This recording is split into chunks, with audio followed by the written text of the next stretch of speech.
Hai, nama saya Dr. Mawi. Hari ini saya nak share tentang manfaat terapi hidrogen. Apa itu hidrogen?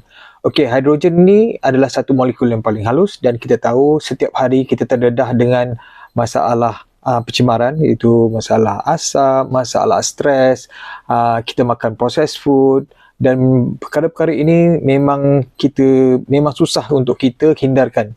Jadi dalam teknologi yang serba moden ini, setelah kita mengkaji manfaat hidrogen tu, hari ini kita boleh menggunakan hidrogen untuk memperbaiki atau menguatkan balik sel di dalam tubuh badan manusia. Okey, kesemuanya ini maknanya pencemaran akan menyebabkan sel manusia itu menjadi lemah dan hilang fungsi asal. Jadi bagaimana cara kita menggunakan hidrogen ini untuk menyelesaikan masalah sel yang semakin hari semakin lemah dan semakin rosak di dalam tubuh manusia.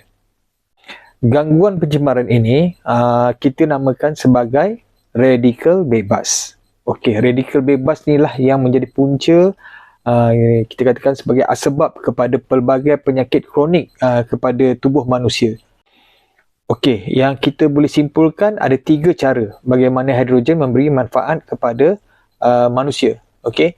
Yang pertama sekali adalah hidrogen adalah merupakan molekul yang paling halus yang di mana hidrogen ni boleh menyerap masuk sampai ke dalam sel yang paling dalam, ke pusat sel.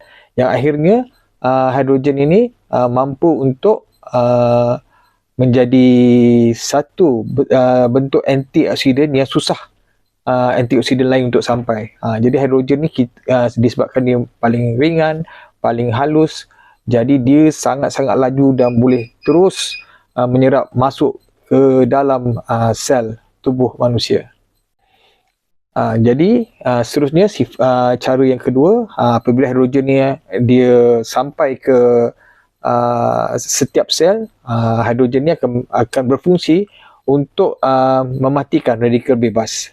Yang mana yang paling bertoksin, yang mana yang paling bahaya sahaja, hidrogen ni akan cuci, akan matikan radikal bebas tersebut ataupun kita katakan akan menyahkan radikal bebas itu.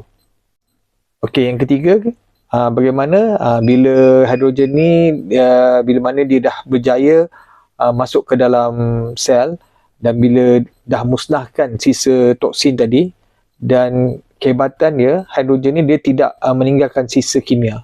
Yang mana hidrogen ni dia terus tukarkan toksin tadi menjadi air biasa. Jadi air biasa ni akan dibuang dari badan. Okey.